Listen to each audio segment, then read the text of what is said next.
Hey guys, be a good neighbor and help people find seats as they're coming in. You know, it's New Mexico, and so we have to come in a little bit late, don't we? All right. Actually, y'all did really good. If y'all do this good at church, it would be revival. Are those empty over there? Is that a row of empty seats? Okay, so you're saving those seats. So we need to probably, Chuck, you may need to add another row or two. All right, just aggressively help people get in. We have two seats right over here. People are going to raise their hand if they have a seat. If you're looking for a seat, find it.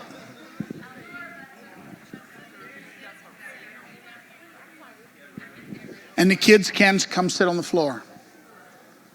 I've been asked if kids can sit on the floor. The answer is yes. Okay, I might be about to change the rules.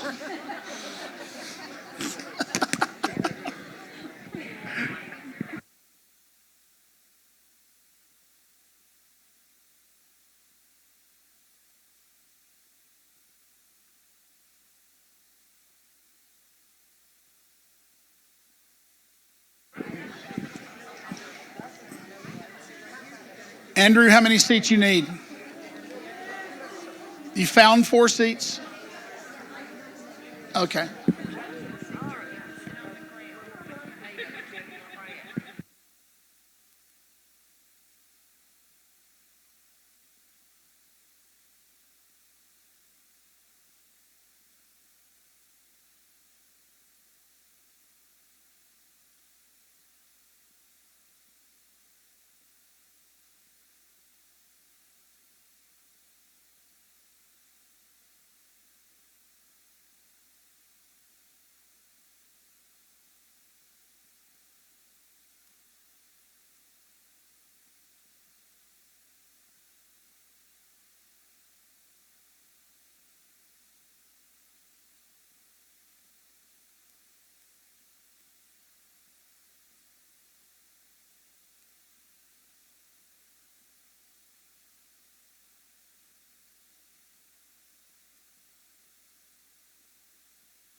All right, we have just opened another row, second row over on this side, and there's some seats up here. Ben, you have a few back here as well. If you're still looking for seats, that's a brand new row, prime seats, unobstructed view, in the splash zone. It's going to be great. You can add one over here, Dan. Yeah, just one more. We'll call that good.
Did you read this? There's some great, like that way. Oh my God. We're almost starting or what? And like 1, 2, 4 from the end there. Yeah. Tell me when you think I should. Yeah. This is getting pretty tough.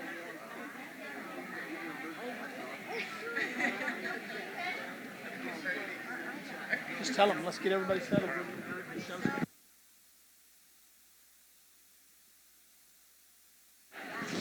Thank you all for your patience. We're getting ready to start, so if you'd settle in to where you're going to be. The play is just under an hour, so you won't be sitting here long. We did just turn on the air conditioner, so it'll be cool down here in a minute. Get it feeling a little bit more like winter in here. I just wanted to introduce this project and first speak some thanks of acknowledgement to some people who worked really hard and did really more than I expected them to do. I just gave them a general idea and they ran with it. These beautiful backdrops and set pieces and such were done by Jeannie Chavez. Jeannie, are you here? Where are you at, Jeannie? She's over here. Stand up, would you, Jeannie? Yes.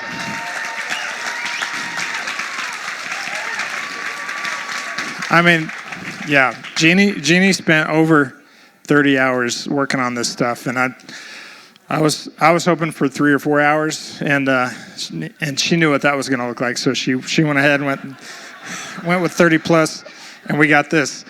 So that's fantastic. Back in the booth, Ben Stewart worked really hard to get our lighting set, so thank you, Ben.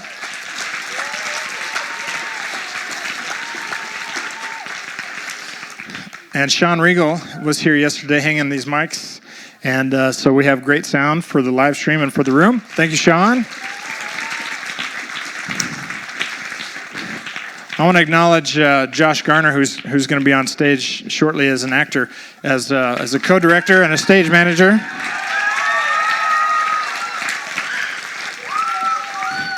I'm not joking. That was him who started the clapping back there.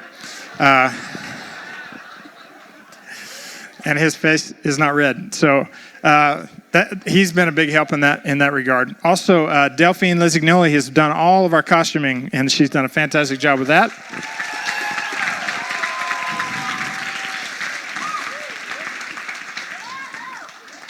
And of course, I'm grateful for the cast who've put in a whole lot of work to get this script learned and memorized, and they're going to have a lot of fun presenting it to you tonight. So I just wanted to let you know, I don't want to spoil too much, but back in July, I was sitting with my daughters around the table, and I said, I want to tell a Christmas story, but I want it to have a lot of familiar stuff in it. I want a lot of familiar story elements in it that'll be fun and delightful and entertaining and bring joy and and laughter and all that good stuff. And they helped me brainstorm an idea, which you'll see played out before you tonight. So yes, I wrote some of the script, but then major chunks of it were kindly borrowed from other great writers in the entertainment industry. And so anyway, that's what we're going to be presenting to you tonight. And I want to let you know, the goal of this whole evening, the goal of this presentation was just to I wanted it to be lighthearted. I wanted to have some joy. I want us to have a fun time together as a family. And I want us to have some moments of reflection and meditation of the hope that we have in Jesus. And I hope that this play accomplishes those things.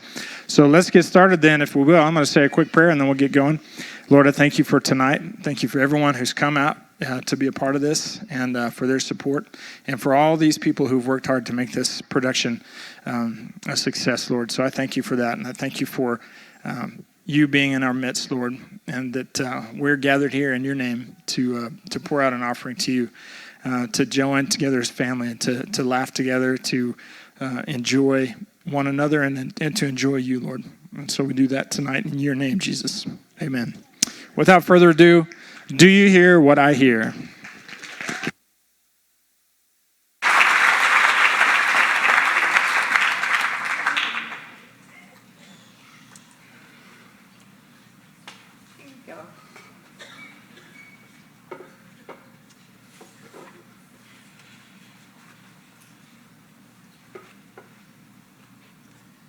Can't get enough of watching the snow, Libby. Oh, I'm just worried about the family traveling in this weather. It's really coming down out there, George. We taught our kids right. Jean's efficient, and Linda's level-headed. Plus, they both know how to drive. They'll be fine. Well, I'm not worried about Gene and his crew, and of course we trust Linda. But don't you think Steve will be driving? You know, he'd rather drive that fancy new car of his down a black diamond ski trail than to let anybody else drive it.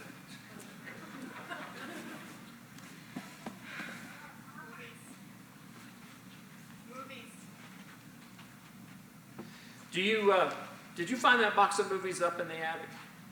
Yes, right behind the wall of fruitcake. George, don't you think we could get rid of a dozen or so of those? Get rid of fruitcake? That's a horrible idea. That'll survive a nuclear apocalypse. Plus, that wall of fruitcake is propping up that saggy spot in the roof. Well, I don't know if it's a nuclear apocalypse or your neglect of repairs, but George, if that wall falls down, you're going to eat fruitcake for breakfast, lunch, and dinner.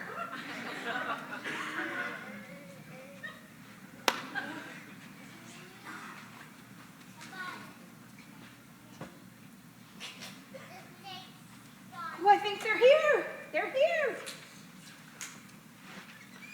All in one car? In Jean's car? That's not safe.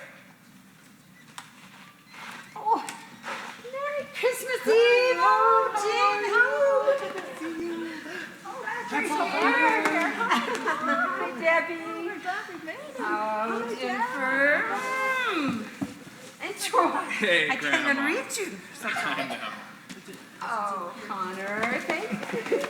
Good to see you. Melanie, oh.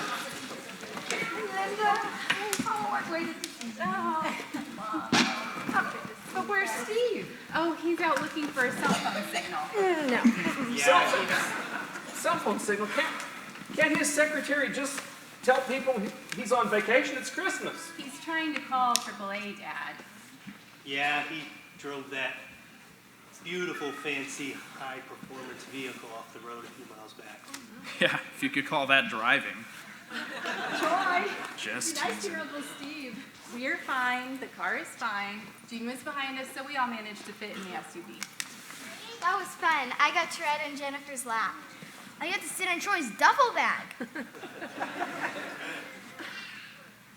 Well, here, give me your coats. while.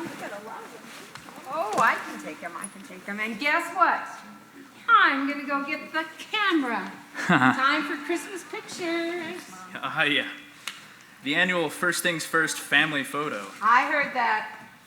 Oh, she's gone. Okay, Mom, why does Grandma still have a film camera? I mean, you can't delete the bad photos, and it's super hard to post the good ones on Instagram. Even then, they're all TBTs. Oh, well, Grandma has a lot of Christmas traditions. I think it's sweet. Yeah, and it's so much fun to look back at all the photos. I love seeing how the hairstyles and clothes change through the years. Yeah, changed for the better. Got that right. Okay, Gene. Get your crew together. All right, Get your everyone, crew together. Come on. over by the tree. Chop, chop.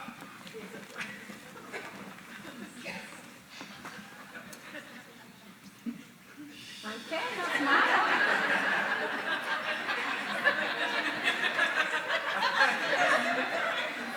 Jennifer, what's wrong with your face? What are you talking about? There's nothing wrong with this face. Yeah, Mom, it's stuck that way. We tried to warn her. And there's that face too, Grandma. She pretty much alternates between the two of them. That's so rude. You know what? I It's the do not truth. need you It's to the, I look at your Snapchat feed. right. I look at your You look at my Instagram, your Snapchat. Facebook, your Twitter, Snapchat. every single one of those things. It's just you all day. Look at my Snapchat pictures. Every day. That's all you ever do. I can't Not stress how not much. do that. Yes, you do. Oh, so you think I'm Oh, they're I think you're basing. That's why. Merry Christmas Eve, everyone. Oh, just in time for Christmas pictures, Steve. Is that the Christmas angel? All I can really see is a bright light. I'm glad you could make it. Thanks. Did you get a hold of AAA? No, I couldn't find a signal out there. That's okay, because you're going to be here for a while, and if we need to, we'll have the operator patch us through to a tow truck company on the old-fashioned phone. And if that fails, we can use smoke signals. Okay, well, we have to make sure it's a towing service that can tow foreign cars. Do foreign cars tow differently? Troy. I'm just kidding, Uncle Steve. Come on. I totally left your fruitcake in the trunk. I'm really sorry. Well, that'll be okay. That's all right. There's plenty up. And coming Christmas treats for us all to enjoy. Okay, well, I'm sure it'll keep fine in the trunk for now. Yeah, it'll keep.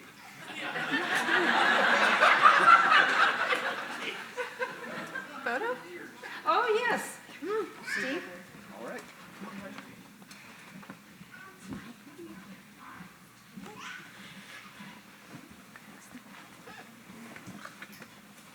Okay, everybody say, chestnuts roasting on an open fire. Chestnuts! Ah, my eyes are roasting on an open fire. Oh. Well, did you eat? Is it everyone eating? Yeah, we grabbed something on the way out of town, Mom. We're good.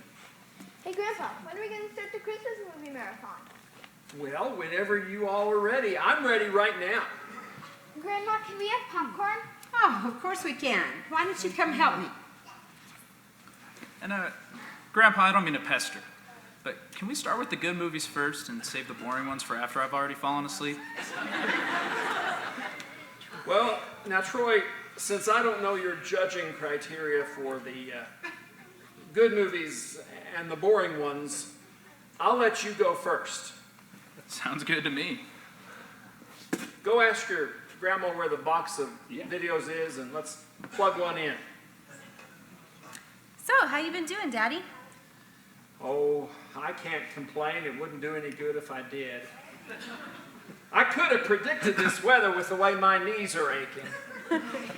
Well, Dad, how was your Sunday school class going? Oh, it's going strong. 32 years now.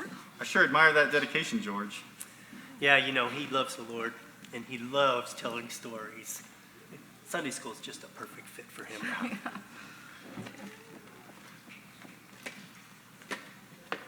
All right. Thank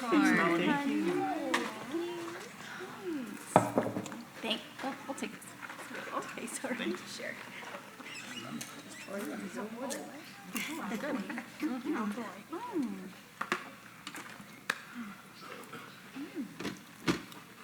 Uh-oh. What's wrong, Grandpa? I don't know. Ew! What's that gross chewing noise? Well, it could be any one of us, Jennifer.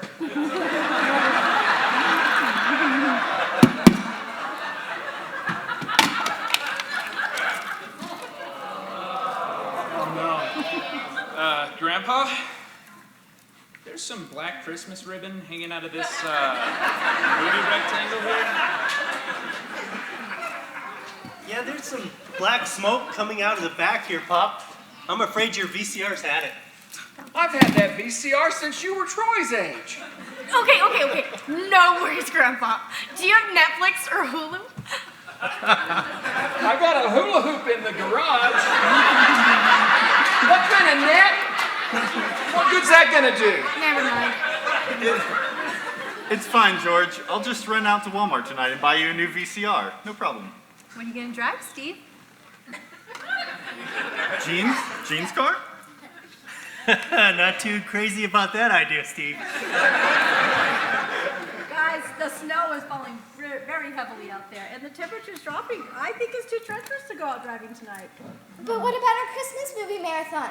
Is this gonna ruin Christmas? Oh, settle down, everyone. Christmas is not going to be ruined. Besides, I think this is a gift from God. But I asked for an Xbox. Right. You asked who? God or Santa? What's the difference? Joy! I'm just teasing, okay, guys? Troy, I'll tell you the difference. Santa gives us gifts because we're good. And God gives us gifts because he's good. I like that. Well, I've got an idea. Okay. Since Grandpa loves telling stories so much, how about if we each one tell the story of our favorite Christmas movie? And that we can enjoy the time together. I love you, Grandma, but I gotta be staring at some kind of screen. Jennifer, will you just give it a chance? But Grandma, some of us aren't very good at telling stories. That's true, Grandma. Well, you don't have to be perfect. You just have to do your best. Okay? I think it sounds nice, Mom. Me too. Who wants to go first? Can I go first? Okay, here we go. It's Christmas Eve at Nakatomi Plaza, when out of nowhere, Hans Gruber and a team of Swedish mercenaries show up. No, Troy. Come on, Dad. I said no, Troy. They were German mercenaries. Anyone else? Gene, you're the firstborn. Why don't you start? All right, well, let me think a moment. Okay, I got one. And it's a classic. Oh, I love the classics. I'll give you the abridged version.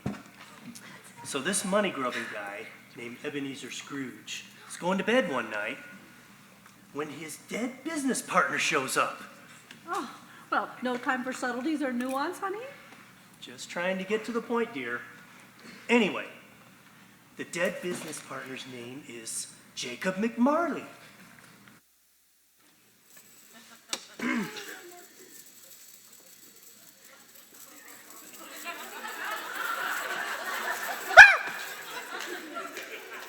Jacob Marley? Why, you're supposed to be dead. I am dead, Ebenezer Scrooge. Then what are you doing in my bedroom? I'm here to warn you about changing your greedy and heartless ways. Wait on just 1 second. We're just going to jump into me being greedy and heartless. Right. And you, the audience, you're just going to have to accept my word for it that he is greedy and heartless, since Gene here is leaving out important backstory details. All right then, so I'm greedy and heartless. What of it? Well, to show you the error of your ways, you are going to be visited by 3 spirits. Tonight, they will fill you in.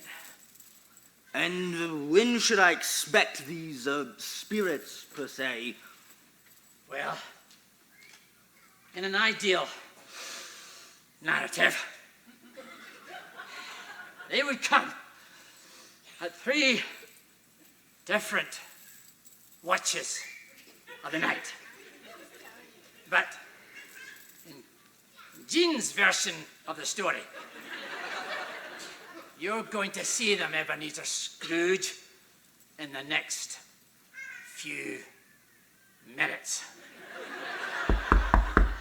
Right? There's the first one now, Ebenezer Scrooge. Goodbye. Goodbye, Ebenezer.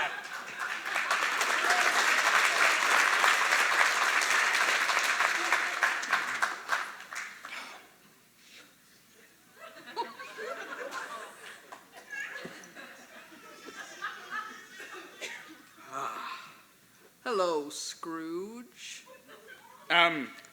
Hello, you are?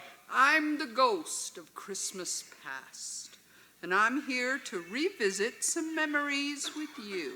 Oh, so does it mean that we're perhaps going somewhere then? No, we don't have time for that because of Jean. But we can talk it out here. But I will need a narrative device. This is gonna work real well. This is a narrative device? Well, thank you, Steve Jobs. Look right here. Yes, yeah, I see. That's just a picture of me as a young boy. Yeah, a very unhappy little kid. Your father, he wasn't around much, and when he was, you mostly went unnoticed. Well, I mean, he was a hard worker, and there's absolutely nothing wrong with that. I agree, the ability to work is a gift. But work wasn't his only responsibility. He was a husband and a father. But he put the majority of his time and effort into his work. Well, he did have a family to provide for, you realize that. And he also taught me the value of strong work ethic, which is part of the reason I'm here today. So, I'm sorry, I think he was fine. Yes, I agree he provided for your physical needs, but Ebenezer, a person is much more than physical, much more than that. Oh, yes, of course you would know that, being a ghost. Know it. Well, I do believe, after looking through some of these, I came out just fine, so I'm not sure exactly what you're saying. Did you now? Take a look here at your high school dance. Why, that is me. And I must say, I was quite the fancy dancer. Look at those moves. Do you not agree? Michael Jackson did not have competition like that. No. I say. Well, you were dancing with a coat rack, Ebenezer. Coat rack. You see that sweet girl, the live human girl right there? You could have asked her to dance, and she would have said yes. Well, who's got time for love anyways? Oh, Ebenezer, there are some who'd say love is the whole point. And I It's the whole suppose point. I would say love just never came knocking. Gotta run, Scrooge. Gotta run. Gotta run.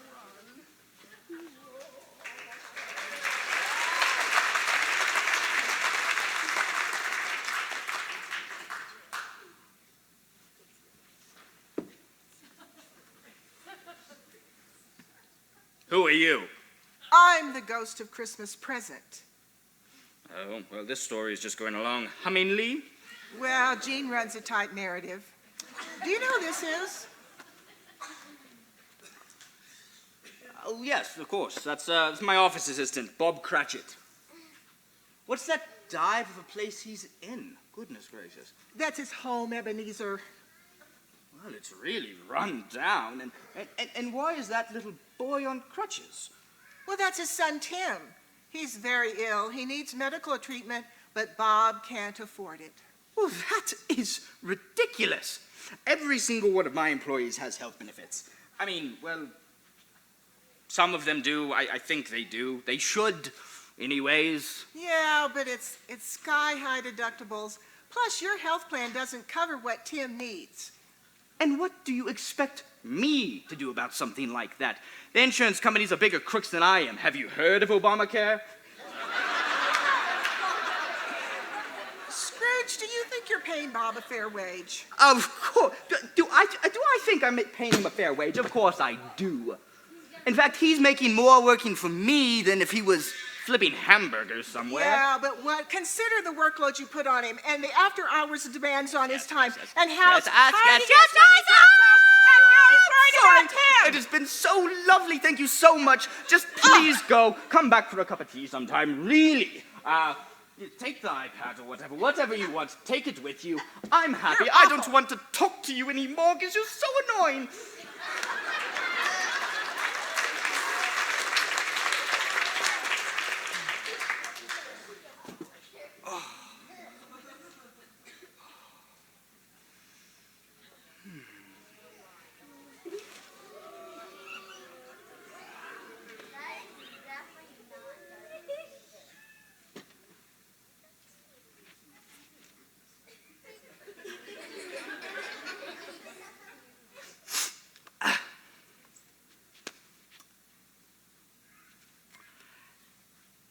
Let me guess. You're the ghost of Christmas future.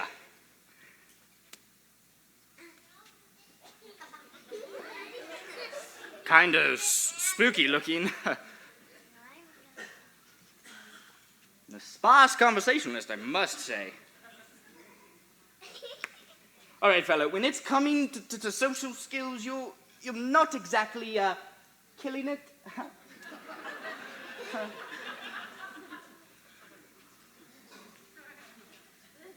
What are we looking at here?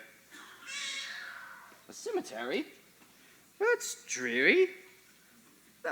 Was that Bob Cratchit and his family? How was this possible? I just saw them a second ago, and they were having a family meal, and... Future guy. Right. Where's the little boy?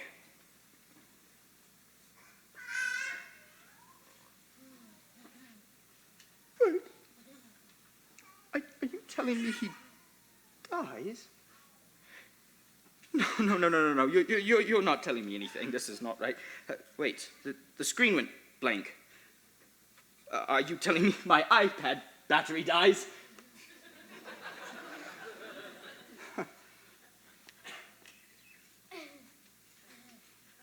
Okay. Take it easy, fella. You're being just a little bit dramatic, wouldn't you say? Where are you going? You can't walk off like that. There's no way into someone's home. No. Come back, please. I want a happy ending. This is not a happy ending. I demand a happy ending. I'll change. I want to change. Please, give me a chance. Oh.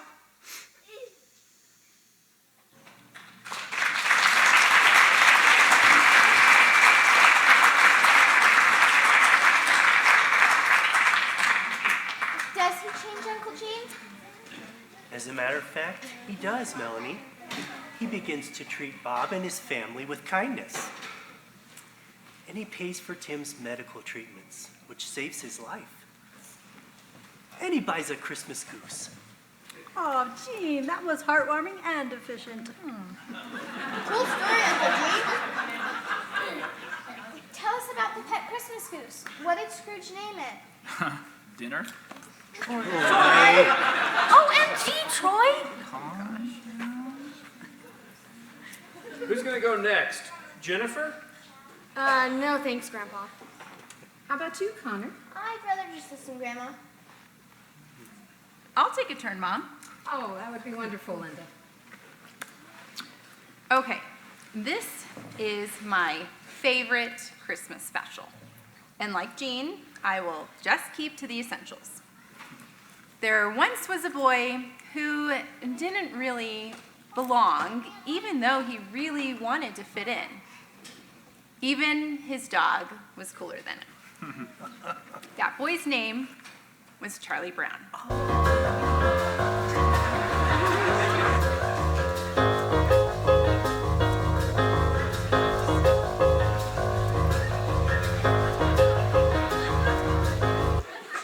Listen up, everyone. I've asked Charlie Brown to direct this year's Christmas pageant.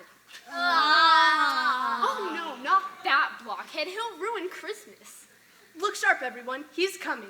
Everyone welcome our new director, Charlie Brown. You're the Charlie Brown.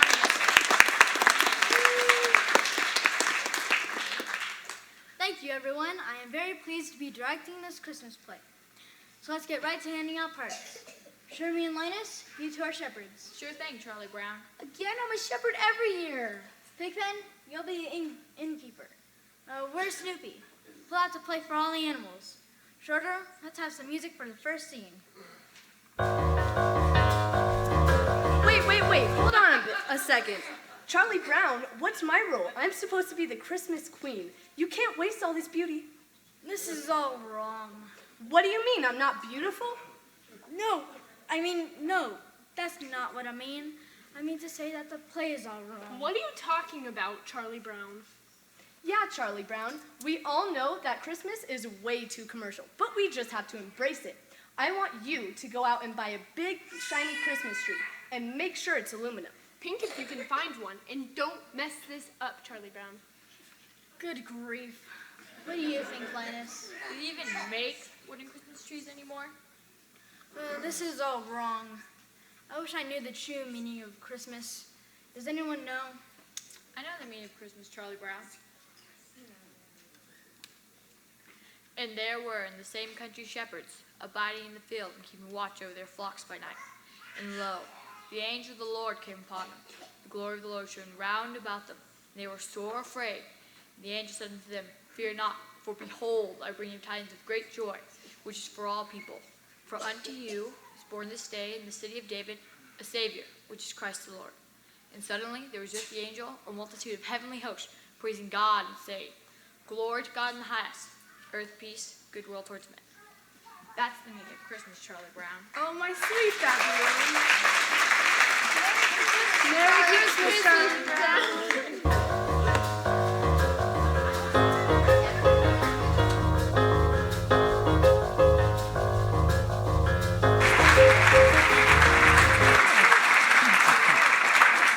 Great story, honey. Thank you. I guess I'll go next. Oh, great. Let's hear it, Steve. Stick to the important stuff, Steve. Of course. This story is about a self-made man, a real go-getter, who had grand plans of success and adventure. Oh, so is this about you, Uncle Steve? Could be, I suppose, but no. I'm talking about George Bailey. You see, George Bailey fell into some tough financial difficulties and found himself in hard times, despairing of life. Did he crash his car too? As a matter of fact, he did, Troy, right into a big old tree. But that's not germane to the story right now. Just keep to the germane points, Steve. All right. As I was saying, George Bailey fell into some hard times and even thought of jumping off a bridge into an icy river. But before he could act, an angel sent to save him jumped in the river first to save George. George jumped in the river? No, Clarence the angel did, Why? to save George. But George didn't jump in the river. Well, he did, actually, but that was after Clarence jumped in. I'm confused. Yeah, we all are, Connor. Okay, all right. Here goes. Clarence jumped in the water first to save George, who wasn't in yet, but then George jumped in second to save Clarence. So, who's in first? Well, technically, George jumped in icy water years earlier to save his brother Harry, but that's not important right now either, Jennifer. Honey, that is not helping. Steve, would you like me to help with the story? Yeah, please. All right, I guess that's Good try, Steve. Good try, Steve. Well, why don't we take it where Clarence and George are having a conversation after the river incident? Okay, yeah. Okay. Not sure what you were thinking there, old timer. Jumping in the river like that, you could have died.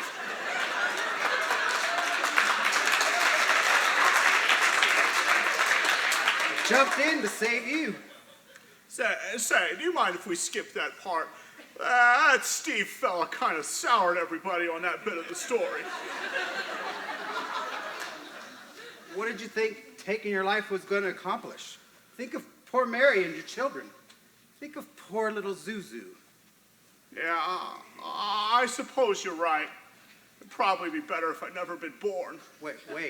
What did you say? I said it'd probably be better if I'd never been born. That gives me an idea. What do you think? Who are you talking to, fella? Joseph, my supervising angel. You have your wish, George. You were never born. What are you talking about? Your wish has come true. You don't exist. Well, wait a minute. I can hear out of my deaf ear again. Of course you can. You weren't around to save your brother Harry from the icy waters, and he perished. So did the men he would have saved in the war. Well, my jaw doesn't hurt either. I didn't even get prayed for. Why would it?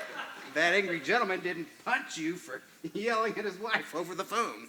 Well, how did you know about... What'd you say your name was again? I'm Clarence Angel, second class. Clarence. Well, aren't angels supposed to have wings? I haven't earned mine yet. You must help me with that. Oh, I don't know about that. I think I just gotta go down to Martini's place, have something to calm my nerves. Or I'll get a prescription from Mr. Gower. I just gotta find where my car's at. Find your what? My car! I crashed into a big old tree. You don't have a car anymore. There is no such place as Martini's, and Mr. Gower went to prison because you weren't around to keep him from making a mistake on a prescription. All of these things have been altered because you were never born. Oh, this is getting kind of spooky, fella. I can't imagine Bedford Falls without Martini's place. This isn't Bedford Falls. This town is called Pottersville because you weren't around to keep Mr. Potter from taking over everything. Old man, Potter runs the town. Are you out of your mind? I worked so hard to get that old miser's dirty hands off everything. You're not listening, George. You were never born. The housing development you would have built is a cemetery. The woman you know as your mother is a grumpy old lady. And the gentleman you know as Uncle Billy is in an insane asylum. All the people you know and love never benefited from knowing you. Oh, I know how to snap out of this. I just got to see my wife and children. Mary isn't your wife. She's an old maid. She never married. And if you were never born, then your children were never born either. Well, no. Italy makes such an impact on the people around them that when they aren't around, it leaves a big gap. You really did have a wonderful life. It's a mistake to throw that all away.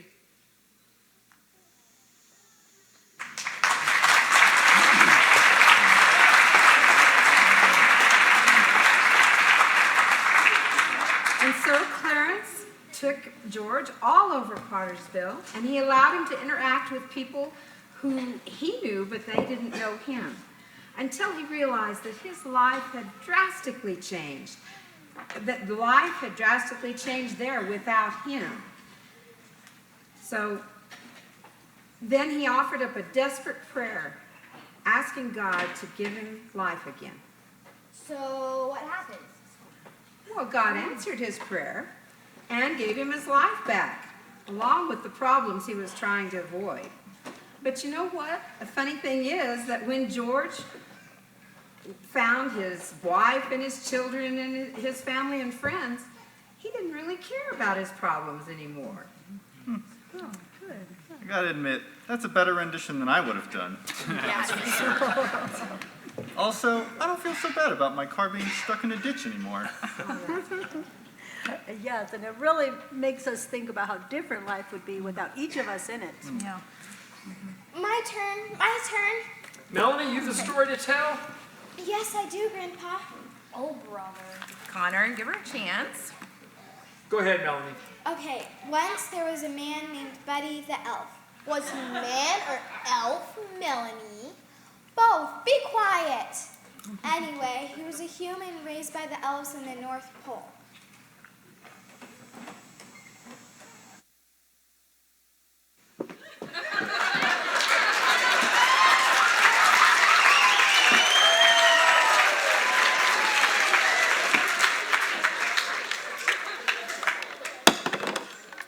Very behind on my toy making schedule. Don't worry, buddy. Keep working and you'll catch up. We have to finish the toys, especially Melanie's toys. She's been very good this year. I'll try, but I feel like such a cotton-headed ninny muggy. Just do your best, buddy. I don't know. Sometimes I feel like I just don't fit in. I know what you mean. I feel that way a lot, too. Who are you? I'm Charlie Brown, and this is my pal Linus. Hello. What are you doing here? How did you find us? Melanie invited me. I'm one of her friends, and she brought me here. Well, I'm Buddy. It's nice to meet you. Do you think you could help me make some toys? Sure we can if you just show us how. Great! Wow, you sure have a lot of toys here. Hey, maybe later you can hold this football for me so I could kick it. That sounds fun. Is that a Red Ryder BB gun? You'll shoot your eye out. Look, more friends. Say, buddy, can you help me find someone I'm looking for? Wait, how'd you know my name was Buddy? I didn't.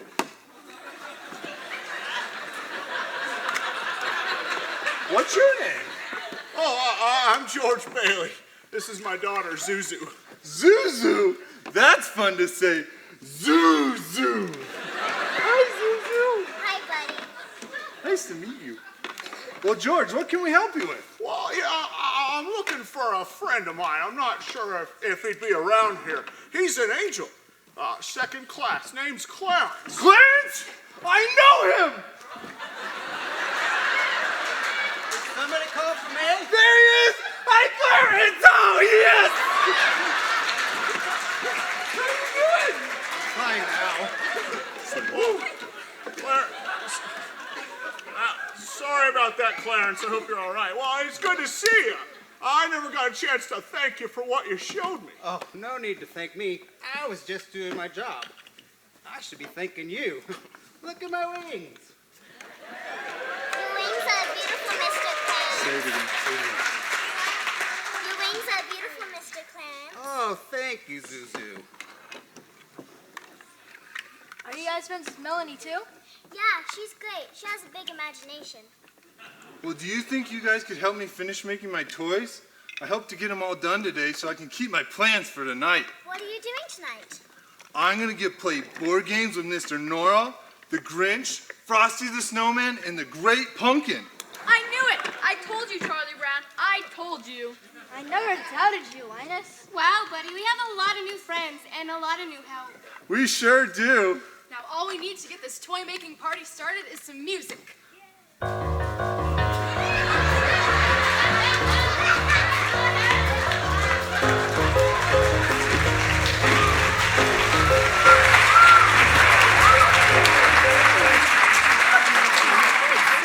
Good story, Melanie.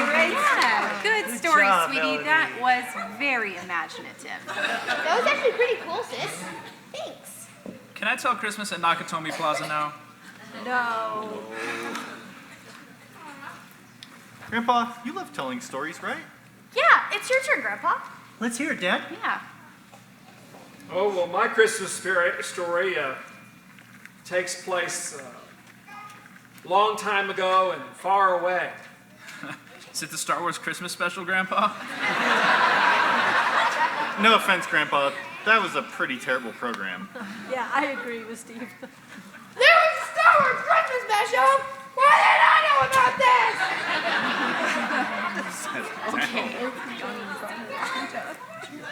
No, this happened on our world. On the other side of our world, in fact. It's about a young wife and her husband who have to take a long journey to the husband's homeland. I'm actually going to read the story to you out of my favorite book. And it came to pass in those days that there went out a decree from Caesar Augustus that all the world should be taxed.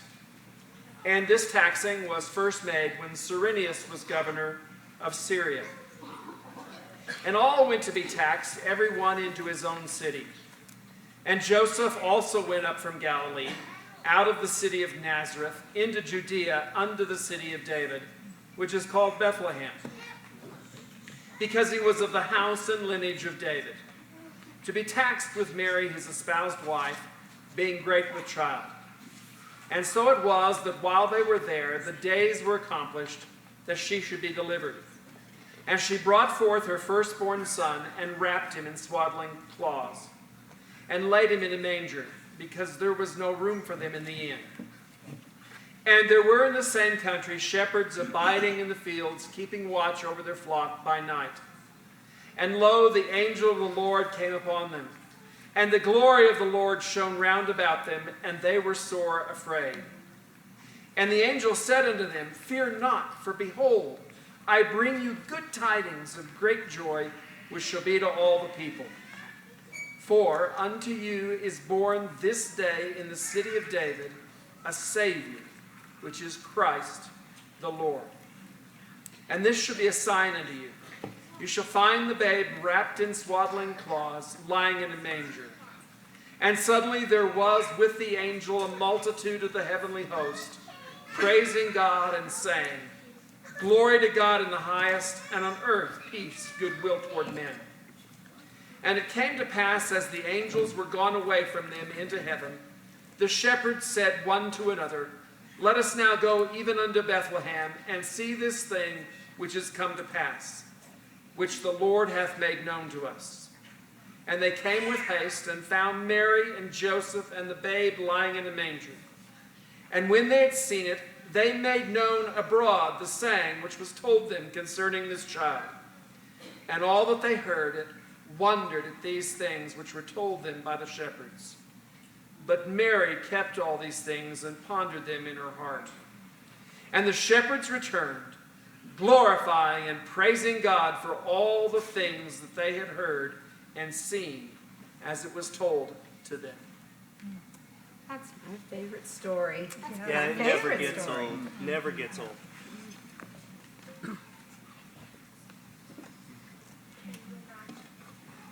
Can you imagine if Scrooge had been there, Grandpa? I can.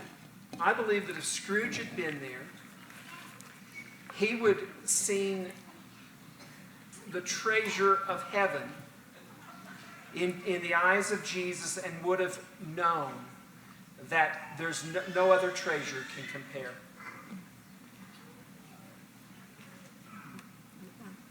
Oh, what about Charlie Brown? Charlie Brown. If Charlie Brown had been there, he'd have seen a king in a stable, lying in a manger, looking out of place. And he would know that someone knows how he feels. And he would know peace, and he wouldn't worry so much about looking out of place. What about George Bailey? George Bailey. If George Bailey had been there, he had seen Jesus, and he would know that life is a gift too precious to throw away, and that no amount of trouble can come between the joy of being with Jesus. What about Buddy the Elf? Buddy the Elf will be happy that Jesus came so that everyone could know their true father, and then he would try to hug all the animals in the stable. Good story, Grandpa. That was a really good one. Yeah, that was fun. Yeah, good idea, Mom. Well, I enjoyed it too. I'm hungry. I bet Grandma has something we can snack on. Of course I do. What do you? What on earth was that? Is that what I think it is? It came from up on the rooftop. It was such a clatter. You better get out of that chair and see what is the matter. The roof may have caved in on that wall.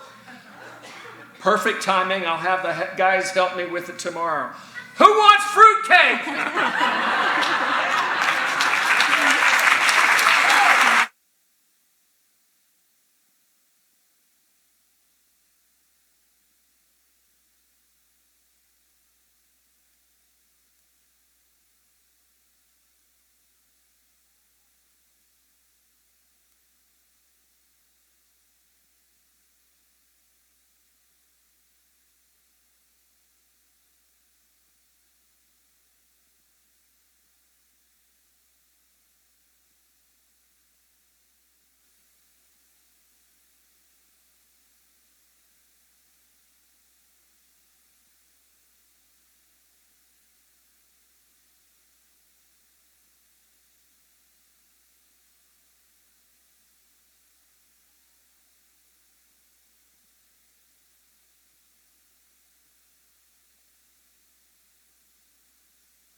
Good job.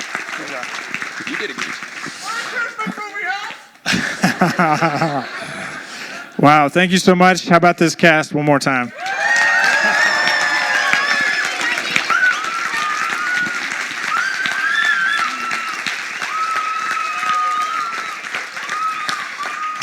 I just wanted to thank you again for your attendance, for your support of this project, and hope to say there's more of this coming in the future. I want to say also that we were filming this for the live stream, and it also is going to be on our YouTube page, the New Life City YouTube page. So that'll be posted later on tonight, or you can see it tomorrow, or tell friends or family about it, and they can see it. So thank you guys for your attendance and for hanging out. I don't think we have fruitcake, but we have other desserts. In the foyer, there's going to be a fellowship. You're welcome to hang out and meet the cast and have some food. I would like to ask for about 10 men volunteers who have. It's not going to be extreme lifting or whatever, but a few things that we need some help with. If you could help, just meet me over here. Thank you so much again for your attendance. Thank you everybody who made this work and happen.